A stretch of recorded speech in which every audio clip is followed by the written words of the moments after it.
किंवा तिने कपडे तिच्या हाताने फाडले, कसे फाडले तिलाच माहिती आहे, किंवा तिच्या सोबतच्या बायान फाडले हे त्यांनाच माहिती आहे. त्यानंतर संध्याकाळी 7 वाजता मी घरी होतो. त्यानंतर संजीवनी वाघ, तिचा भाऊ, तिचे दोन्ही भावजाया माझ्या घरी आल्या. माझ्या पत्नीला मारहाण केली. माझ्या घरातून नगदी कॅश 2 लाख रुपये व 10 तोळे सोनं त्यांनी मारहाण करून व तिच्या भावाने, संजीवनी वाघच्या भावाने, माझ्या मिसेसचा विनयभंग करून चोरी केलेली आहे. जबरी चोरी केली, दरोडा केला.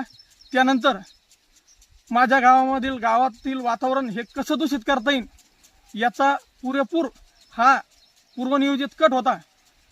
नमस्कार, जय जिजाऊ, जय शिवराय.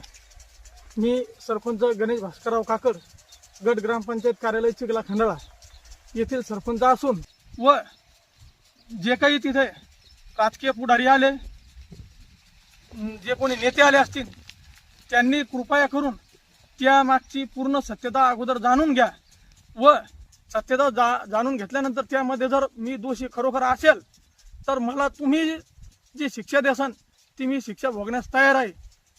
त्यामागची खरी सत्यता ही अशी आहे, पण ती वातावरण निर्मिती वेगळी केली, समाजाला बदनाम केलं, गावातील लोकांना बदनाम केलं.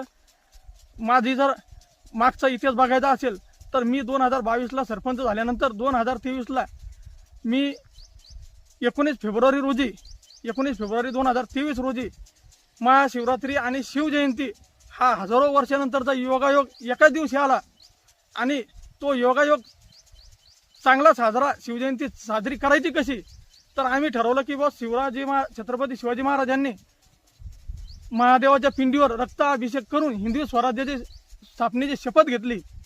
तर आम्ही ठरवलं की आपल्याला महाशिवरात्रीच्या दिवशी रक्तदान करून शिवजयंती साजरी करायची ठरलं आमच्यावला. आणि त्या दिवशी आम्ही गावातील सर्व तरुणांनी पुढाकार घेऊन आमच्या गावातील 43 जणांनी रक्तदान केले. त्यामध्ये 38 जण हे वंजारी समाजाचे होते रक्तदान करणारे. आमच्या गावामध्ये आतापर्यंत कुठलाही प्रकारचा जातीयवाद आतापर्यंत चालू नव्हता, राहणारही नाही, इथून पुढेही राहणार नाही.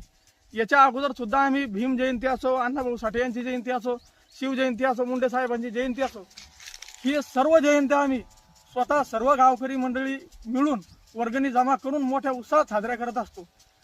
लागन तर तुम्ही मागच्या मंडळीला माझा इतिहास विचारा, गावातील मराठा समाजाच्या मंडळींना विचारा, बौद्ध समाजाच्या मंडळींना विचारा, सर्व धर्माच्या लोकांना विचारा व ती जागा खरोखर अडचणीची होती का आहे किंवा नाही ते त्या लोकच सांगतील तुम्हाला. गावातील जनता काय सांगायचे ते.